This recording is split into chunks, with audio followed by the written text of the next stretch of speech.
o nosso Deus. Boa noite, meus irmãos. Graça e paz. Deus nos abençoe para que possamos mais uma vez ouvir a santa palavra dele com atenção, temor, e que ela possa ser aplicada em nossos corações pelo poder do Espírito Santo. Eu quero convidar os irmãos para abrirmos mais uma vez em Mateus, capítulo 6, versículo 10, parte A. Quando faremos a última mensagem referente à segunda petição da oração do Pai Nosso, que é: venha o teu reino. Mateus 6, 10, parte A. Leiamos. Venha o teu reino. Mais uma vez. Venha o teu reino. Amém. Vamos orar. Senhor, nós já pedimos ao Senhor que estivesse conosco ao longo de todo este culto, e nós cremos que a tua presença, ela de fato se evidencia nesta noite, neste lugar, porque o teu nome está sendo adorado mediante Jesus Cristo, nosso Senhor. E nós temos, portanto, a segurança de que nele nós podemos acessar o teu trono, o trono de graça, para declamar os nossos louvores ao Senhor em forma de poesia, de orações, cânticos, e também recebermos do Senhor a instrução de tua poderosa e santa palavra. Por isso nós te pedimos, ó Deus, que o Senhor agora ilumine os nossos corações, ilumine o nosso entendimento, para que nós possamos verdadeiramente compreender a tua palavra e sermos persuadidos por ela, e assim, Senhor, ao sairmos daqui, termos os nossos corações dispostos para fazermos a tua vontade em nossas vidas. Que a tua palavra seja prática para o nosso viver e que ela possa verdadeiramente influenciar a maneira que pensamos e a maneira como agimos. Nós te pedimos isto no nome de Jesus. Amém. Meus amados irmãos, então nós vamos, como eu disse, concluir esta série de exposições nesta petição. Nós estamos expondo a oração do Senhor, chamada e conhecida também de o Pai Nosso. E nós já fizemos algumas mensagens a respeito desta oração e também fizemos duas mensagens referentes à segunda petição, que é esta que nós acabamos de ler: venha o teu reino. Na primeira, nós apresentamos de maneira geral o reino de graça, glória e poder de Deus na pessoa de Jesus Cristo. Em segundo lugar, hoje pela manhã, nós falamos sobre o reino de Deus dentro dos nossos corações, capaz de mudar o nosso interior para que nós possamos de fato e verdadeiramente adorá-lo e agradá-lo como ele requer de nós. E agora eu quero apresentar aos irmãos uma implicação do que significa orar, venha o teu reino. E eu quero dizer aos irmãos que, uma vez que fomos salvos pela graça do Senhor, fomos trazidos pelo poder de Deus para este reino de glória de Jesus Cristo, uma vez que Cristo mudou o nosso coração e agora Ele reina dentro de nós, nós agora, meus amados irmãos, somos chamados, impulsionados, para fazer com que esse reino se expanda.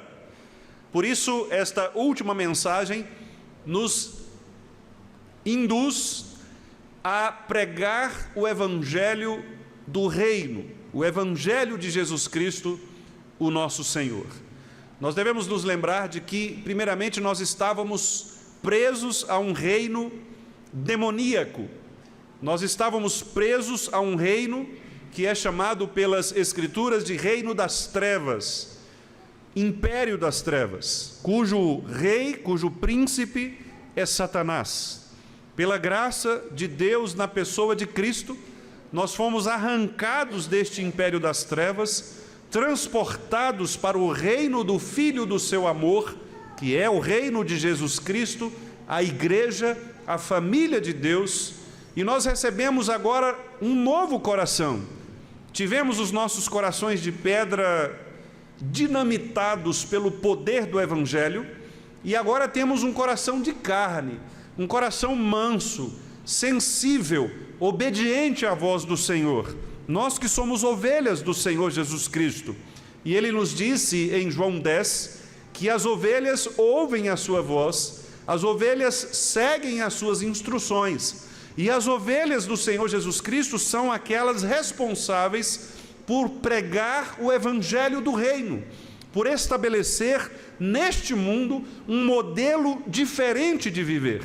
Hoje eu postei nas minhas redes sociais uma frase do pastor John Stott, em que ele disse que se o nosso cristianismo, ele não faz diferença na nossa cultura, no nosso mundo, ele é inútil.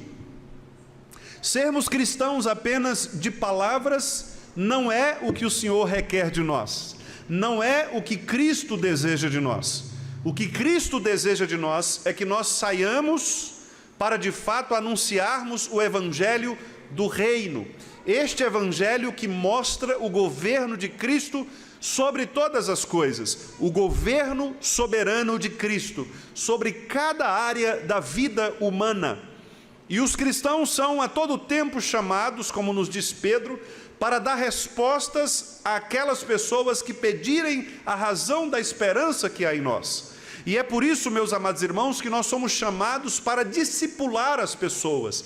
Indo, nós devemos discipular essas pessoas, fazendo novos discípulos, ensinando estas pessoas a guardarem as verdades da palavra do Senhor.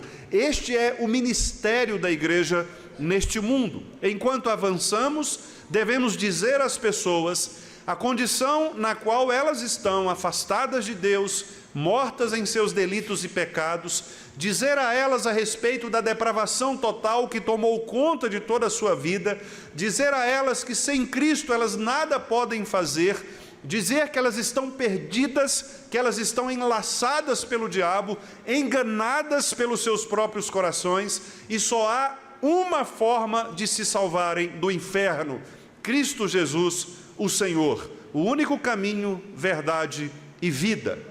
Portanto, os nossos irmãos puritanos, quando interpretaram esta petição, eles escreveram no Catecismo Maior que uma das coisas que nós pedimos a Deus, quando oramos, venha o teu reino, é para que o Evangelho de Jesus Cristo se expanda por toda a terra.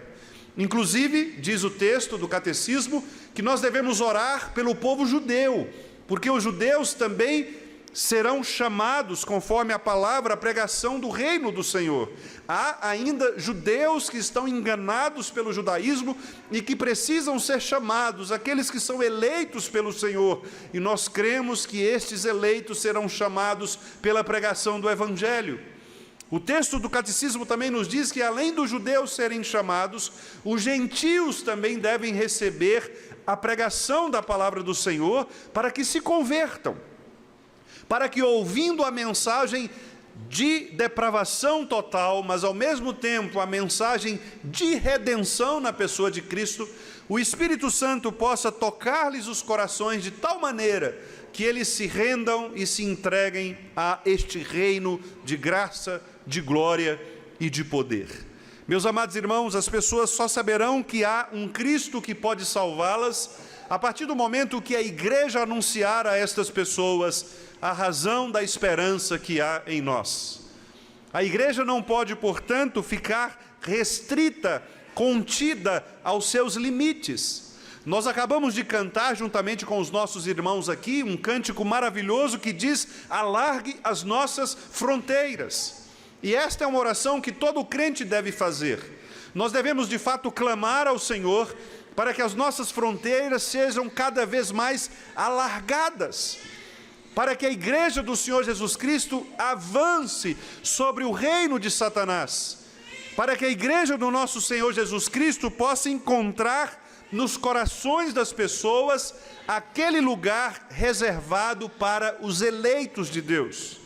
Por isso, nós somos chamados não apenas para cultuarmos ao Senhor neste espaço, para congregarmos juntamente com outros irmãos nesta igreja, mas nós somos chamados para testemunhar o nome do nosso Deus, Salvador e Senhor Jesus Cristo em todo lugar e a todo tempo, quer seja oportuno, quer não.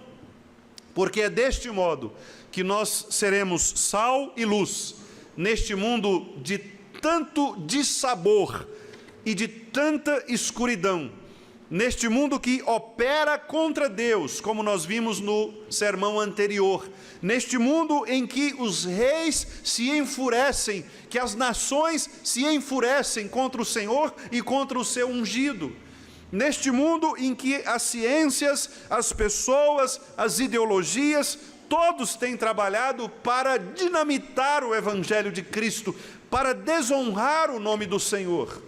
Nós, meus amados irmãos, devemos, portanto, receber de Deus em nosso coração esta tarefa solene, sublime, que só os crentes podem fazer: expandir o reino de Deus.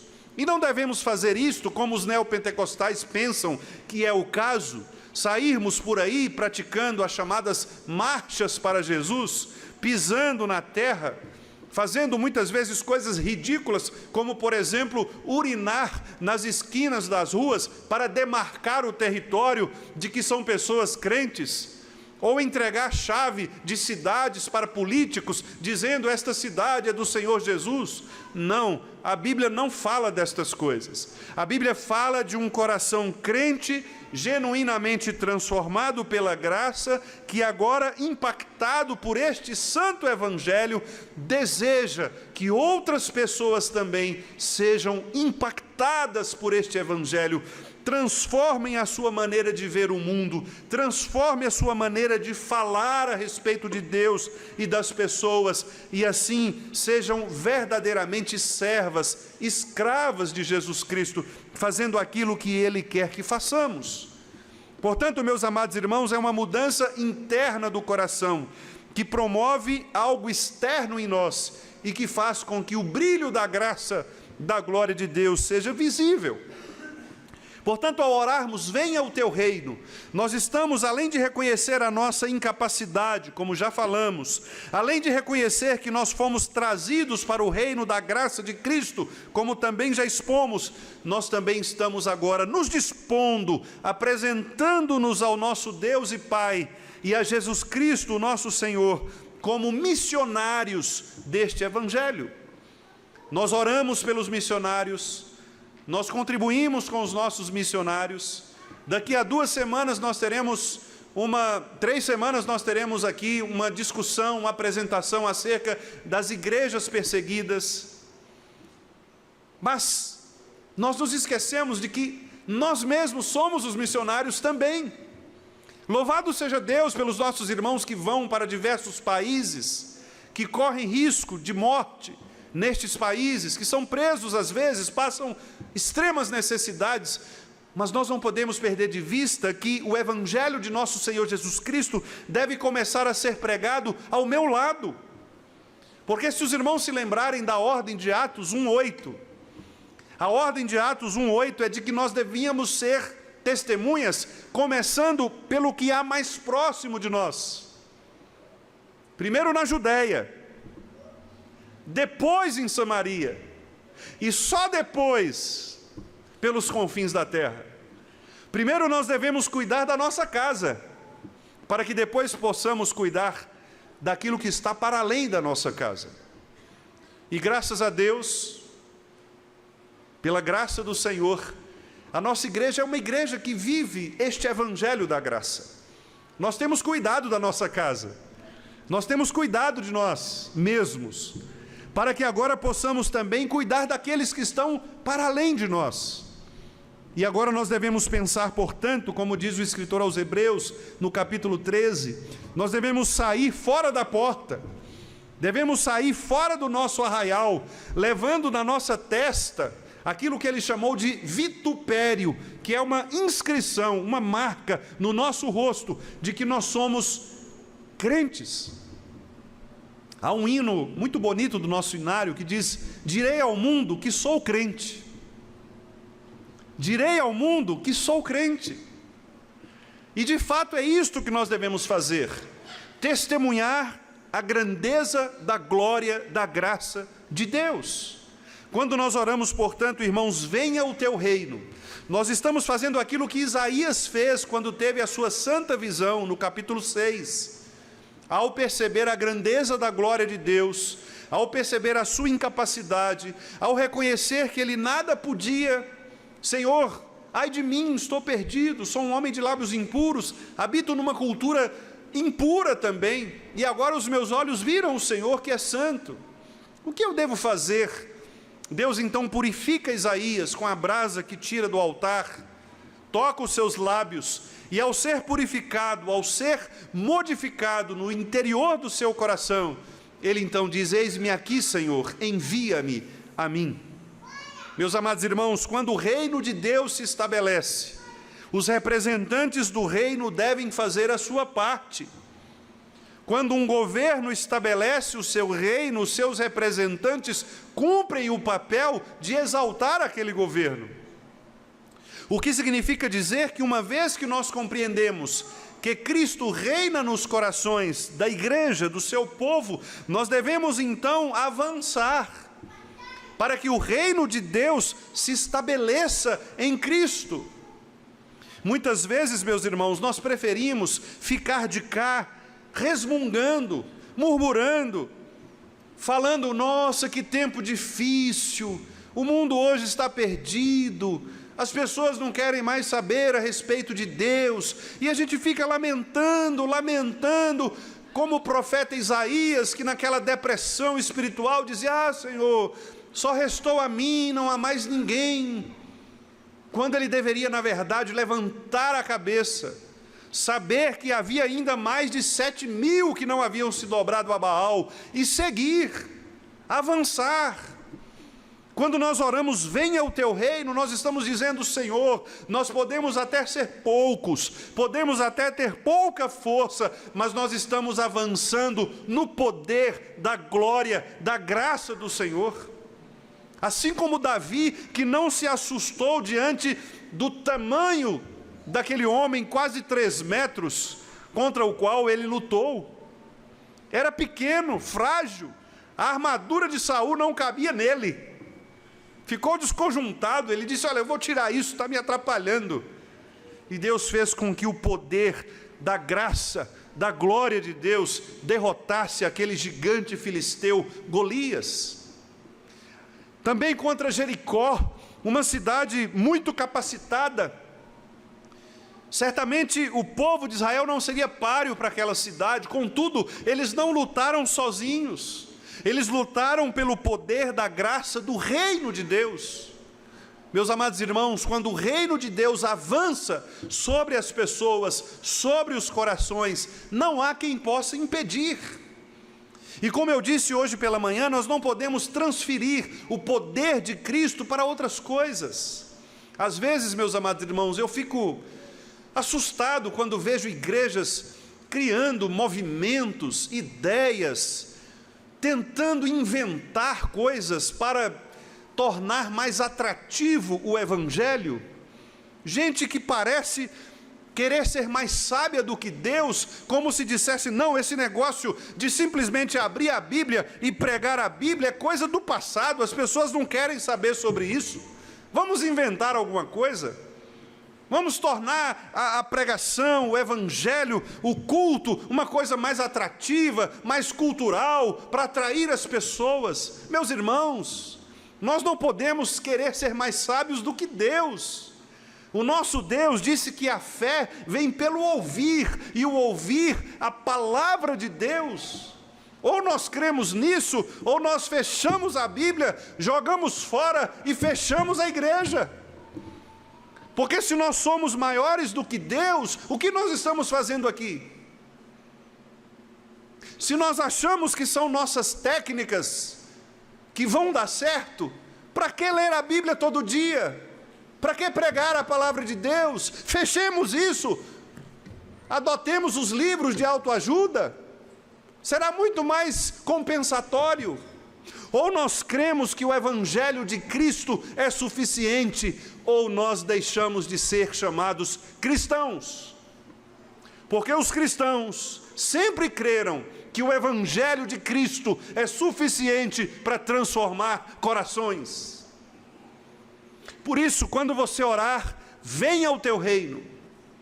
Saiba que o que você está dizendo é: Senhor, o governo do Senhor, a soberania do Senhor, o poder do Senhor são imutáveis, inegociáveis, e que isto se estabeleça de tal maneira no nosso meio, que nós não precisemos de nenhuma outra coisa, e que a tua palavra seja suficiente para transformar corações. Ah, meus amados irmãos, como seria bom se os crentes crescem nisso de verdade. Como seria bom se os crentes crescem naquilo que a própria palavra de Deus diz a respeito de Deus, a respeito do homem, a respeito do Evangelho. Isso resolveria muitos dos nossos problemas, acabaria com muitas das nossas crises, faria-nos muito mais amigos de Deus, muito mais próximos do Senhor. Louvado seja Deus, porque nós ainda podemos pensar sobre essas coisas, refletir sobre isso.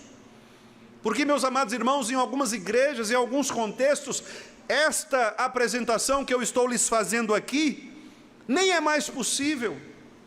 Não há mais espaço para isso. Existem pastores por aí, como Ed René Kivitz, que está indo à televisão para propor uma revisão da Bíblia, uma reescrita, uma reinterpretação da Bíblia, para que ela caiba no contexto atual, contemporâneo. Há pastores famosos por aí, que têm desconsiderado o valor da palavra de Deus, negado a inspiração das Escrituras. E nós precisamos tomar cuidado, porque às vezes nós mesmos somos enredados por aquilo que Paulo chama de vã filosofia, sutilezas, que muitas vezes nós não percebemos, mas estão aí, entrando na nossa vida para substituir o poder do Evangelho. Jesus Cristo sempre dizia de maneira simples às pessoas: a única coisa que você precisa fazer para sair dessa condição de miséria é crer no Senhor Jesus Cristo. É só isso que as pessoas precisam fazer, crer no Senhor Jesus Cristo. Aqueles endemoniados que causavam medo nas pessoas, medo, foram curados pelo poder do Evangelho. Aqueles endemoniados não precisaram tomar nenhum tipo de medicamento psiquiátrico. Eles foram curados pelo poder do Evangelho. Jesus dizia: saia dele, e o demônio saía. No entanto, hoje nós estamos entulhados de crentes que dependem de medicamentos psiquiátricos. E eu lhes pergunto, por quê? Somos mais sábios do que Jesus? Os médicos atuais curam mais do que Cristo? Onde está a nossa fé, queridos irmãos?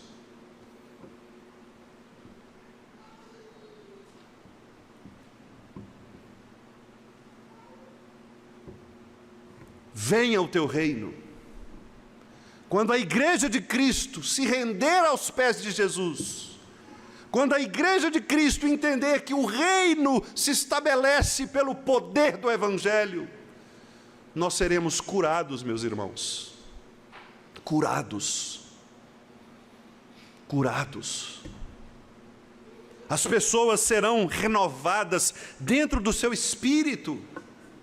As pessoas serão transformadas em seu ser, de tal maneira que aqueles que cambaleavam não vão cambalear mais, de maneira que aqueles que duvidavam não vão duvidar mais, aqueles que roubavam não vão roubar mais, aqueles que mentiam não vão mentir mais, porque este é o evangelho da graça de Cristo Jesus, do poder de Deus, que tira as pessoas do império das trevas e transporta essas pessoas para o reino do Filho do seu amor. Ou nós cremos nisso, ou nós precisamos procurar outra religião, porque nós não somos crentes de verdade. Ou nós cremos que o evangelho cura, ou nós precisamos questionar a nossa fé. Ou nós cremos que Cristo é poderoso para fazer infinitamente mais do que todas as coisas que pedimos ou pensamos, ou nós devemos buscar outra religião. Crê somente, foi a resposta que Jesus deu àquele homem cuja menina estava doente. Crê somente. Crê somente. Não é o remédio que vai curar você, é o poder de Deus. Ele pode até usar o remédio, se quiser, mas também pode não usar o remédio, se quiser. É Cristo que cura a alma, o corpo, o coração. Este é o evangelho da graça de Deus, este é o evangelho do reino. Este é o evangelho do reino. E este evangelho, meus irmãos, precisa ser pregado às pessoas. Meus irmãos, tem gente que acha que o nosso mundo é um mundo mais evoluído, simplesmente porque as ciências estão descobrindo diversos problemas para estudar. No entanto, é uma geração mais enferma que nós vimos, é um povo mais doente, é um povo mais depressivo, mais ansioso. Ora, se fosse a ciência e o autoconhecimento que curasse as pessoas, nós já estaríamos vivendo muitos anos, já não estaríamos mais preocupados com estas doenças. Mas veja, quanto mais os homens confiam nos seus próprios métodos, mais os homens se adoecem. Porque o remédio para nossas doenças não são os nossos métodos, nem as nossas descobertas. O remédio para nossas doenças está aqui, porque é aqui que Deus diz quem é o homem. Eu não preciso de antropólogo, de sociólogo, de filósofo para dizer quem é o homem. Deus me diz quem é o homem. O homem é um ser criado por Deus, bom, que caiu em pecado, se destruiu espiritualmente, está morto nos seus delitos e pecados, tudo o que faz desagrada a Deus, e se Cristo não tirá-lo desta miséria, ele vai ficar nessa miséria para sempre. Inutilmente ele vai gastar dinheiro com terapias, porque o problema dele não é esse, o problema dele é o coração, que está longe de Deus. Ele pode se sentar num divã durante 50 anos. Se o espírito não converter o coração, já era. Além de doente, ele ficará pobre. O que salva o coração é o evangelho da graça. O que salva o coração é a palavra de Deus, que vai lá dentro e mostra o homem que ele é miserável, pecador, doente, que ele está no inferno, a menos que a graça de Deus o resgate de lá. Por isso, quando você orar, venha o teu reino, você deve saber que você não está fazendo uma oraçãozinha simples. Você está dizendo, pedindo a Deus: Senhor, elimine de nós toda confiança, toda autoconfiança, toda autossuficiência. Venha o teu reino, estabeleça o teu poder sobre nós, em nós. Mostre às pessoas que de fato o Senhor é Rei, o Senhor é Deus, na pessoa de Jesus Cristo. Se o Senhor quiser fazer com que um coxo se levante e anda, o Senhor vai fazer. Se o Senhor quiser fazer com que um louco se endireite, troque de roupa e venha para pregar aqui na frente da igreja, o Senhor vai fazer, porque o Senhor fez isso no passado e o Senhor pode fazer agora. Este é o reino de Deus, meus amados irmãos. Este é o verdadeiro reino de Deus, que os crentes não sabem mais o que é. O cristianismo perdeu sua razão de ser, sua força. Nós brincamos de ser igreja, de ser religião. Nós queremos dialogar com as pessoas, com o conhecimento humano, como se eles estivessem no mesmo patamar do cristianismo, mas não estão, meus irmãos. Não estão.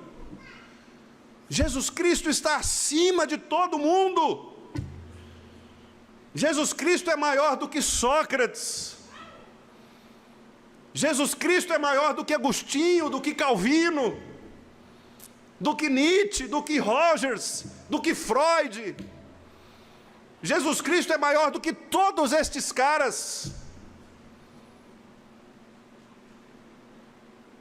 Mas às vezes nós cremos mais nestes caras do que em Jesus Cristo. Talvez a maior pergunta que nós devemos fazer é: e vós? Vós sabeis quem eu sou? Jesus perguntou isso aos discípulos. Igreja do Vale, vocês sabem quem Cristo é?